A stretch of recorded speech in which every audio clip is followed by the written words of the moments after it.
As I said before, it is so much fun to be back with you, although it has been, I say that, but it's been quite a while, several years since I was able to join you for worship, and I was delighted with the opportunity to be back.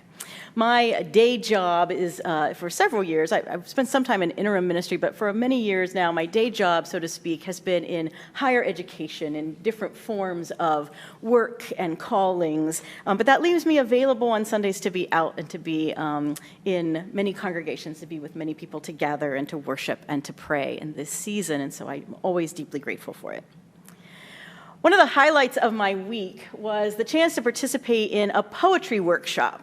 This is the second time that I've done this. It's an online workshop, and I love it so much. So fun to hear and to celebrate the love of language and imagery and to listen along with other people in my group who were writing really tremendous things. But I also have to make a little confession here that I suspect some of you in this room will appreciate. So I was interested in this event. I know this particular, it's the Kenyan Review Writers Workshop. It's an amazing, amazing opportunity. But I also was trying to do so many other things this week, preparing for this, working some hours for that, trying to get to this, that in fact, as enjoyable and wonderful as it was, I felt that really difficult moment of trying to be in 6 different places at once, trying to honor 6 or 8 or 10 or 12 different commitments, even things that we love, can become the things that it's hard to embrace and just be present for because we are going so many wonderful directions. I think the hardest thing I have learned in my life is that the hard thing is not to say no to the things we don't want to do. The hard thing as we get older, as our lives get more complicated, as our families get bigger, the hard thing is to figure out when to say no to the things we love, to the things we are called to do. And I think because of that, I have such compassion in my heart as I hear this gospel lesson for today. We are still here at the beginning of what we call the green season, this journey through, I'll say the summertime, but in fact, we're with the green season all the way up to Reformation Sunday. So it is a long time of what we call ordinary time, where we focus on discipleship and calling and what it means to grow in Christ and to grow in our many responsibilities and callings and vocations in the world. And we start at the very beginning of this season frequently with some story and some gospel images of Jesus himself on the journey, on the road. So you heard the gospel lesson read just a few moments ago, and the story comes after the transfiguration, if you happen to remember that story where Jesus is transfigured on the top of the mountain. He sees Moses and Elijah, and he comes down from the mountain after hearing God's voice, after having this sense of reaffirmation of that calling. But then he realizes that the journey from there goes to Jerusalem. It may take some twists and turns. It may take several chapters in the Gospel of Luke, but he comes off the mountain, and he and his disciples are now firmly on their way, on the path, on the road toward Jerusalem and toward the cross. And it is on his way, on this particular journey, and pretty quickly after leaving the mountain, that we have this conversation between him and several potential followers, a part of the crowds, those who are gathered around him.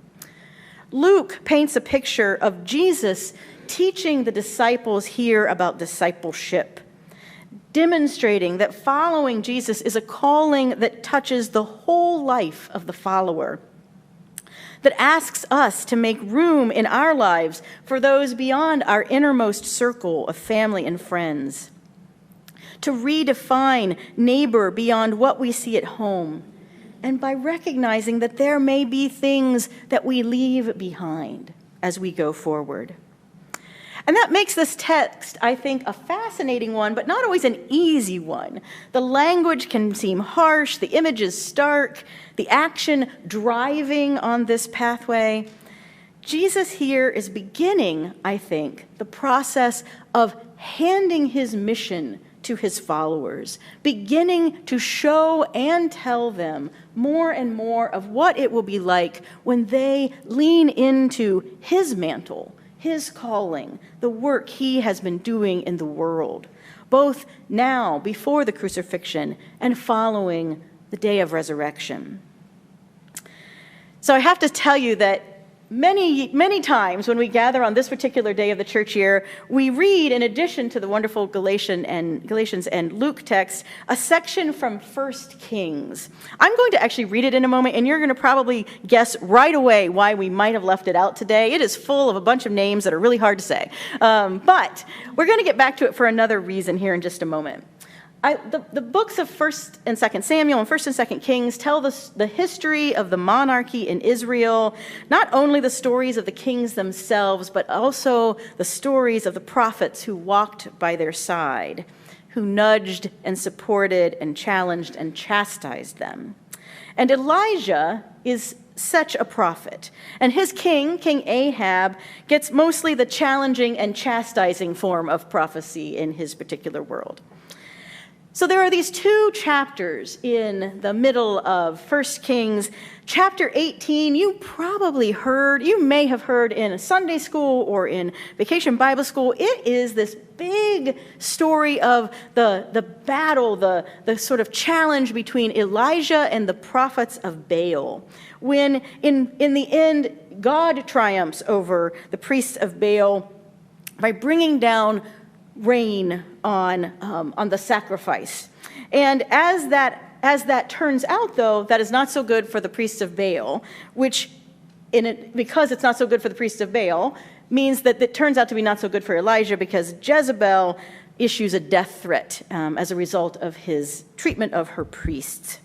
And so the next chapter is another chapter we hear a lot of, where Elijah flees to Mount Horeb. He takes shelter. He listens for God, and God is not in the earthquake or the wind or the fire, but in this sheer small voice that comes to him.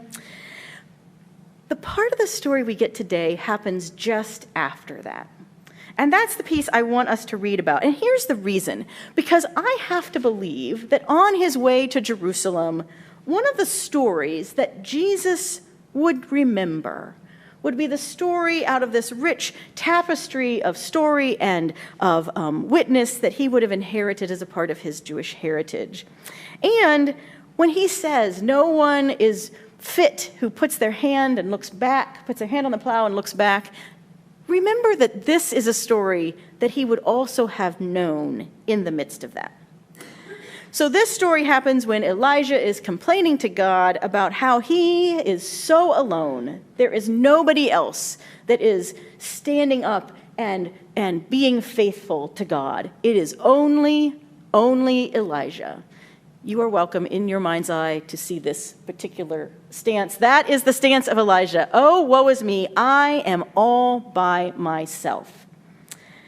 And then this is the rest of the text, the one that we would hear today. Then the Lord said to Elijah, "Go, return on your way to the wilderness of Damascus. When you arrive, you shall anoint Hazael king over Aram. Also you shall anoint Jehu, son of Nimshi, as king over Israel. And you shall anoint Elisha, son of Shaphat of Abel-Meholah, as prophet in your place." So Elijah set out from there and found Elisha, son of Shaphat, who was plowing. There were 12 yoke of oxen ahead of him, and he was with the 12th. Elijah passed by him and threw his mantle over him. He left the oxen, ran after Elijah, and said, "Let me kiss my father and my mother, and then I will return to you." Then Elijah said to him, "Go back again, for what have I done to you?" He returned from following him, took the yoke of oxen and slaughtered them. Using the equipment from the oxen, he boiled their flesh and gave it to the people, and they ate.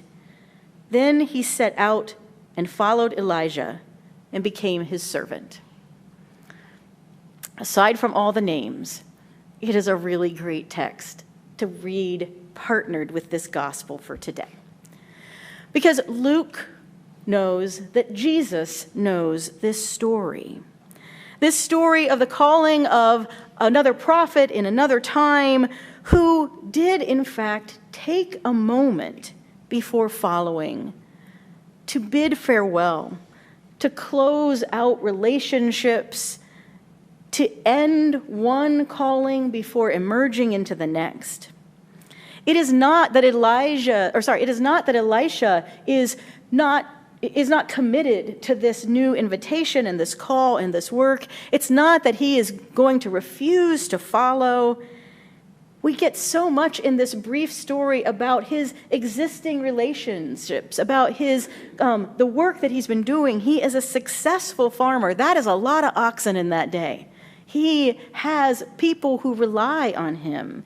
He has people who relate to him.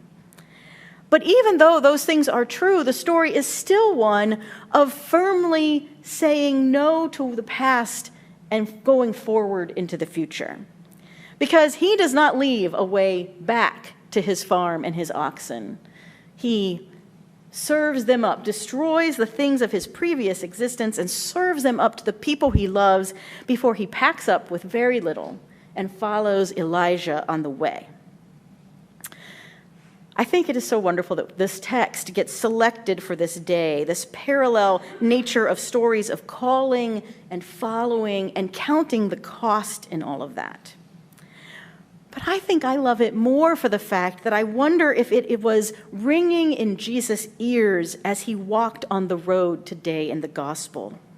After all, he has just come down from that mountain, just seen Moses and Elijah. The stories of Elijah are fresh in his mind. They are there as he looks toward the future and sees what he knows will be a hard journey for him and a hard journey for those who come after. He knows the grief they will experience, knows the mission they will inherit, knows the work they, you, I will be called to do. And from that space, I often wonder, what does he think the followers would do, those who put their hand on the plow and turn back? Does it bring him any sense of confidence and hope that he might remember this story, the story of one who did that and yet followed and traveled and went and lived into this role of faith that Elisha takes on from Elijah? I feel like this story helps us to add a context to the words of the gospel. We are the words of Jesus, who is one who can see that the stakes are higher now than ever, one who knows that his followers will be asked to do so many things for which they do not feel ready, for which they are, in fact, not ready. I think it is easy to hear this story from the gospel and feel so much self-criticism when we realize we live into many vocations in our lives. We are daughter and sister and mother and aunt and friend and grandmother, father and brother and son. We are servant and teacher and worker and colleague. We are neighbor and friend and worshiper and follower. The gospel this day shows us a mission so important to Jesus that he would call people the likes of you and me to participate in it. Because it needs us. Because he needs us. And it is also true that the First Kings text shows us a reminder that the community of those God calls is broader and deeper and more extensive than we could ever imagine. That we don't journey alone, no matter how it might feel that way. That God is always ready to point us out into the world to show us those who will journey with us to be a part of this mission and this ministry. And thanks be to God for that. Amen.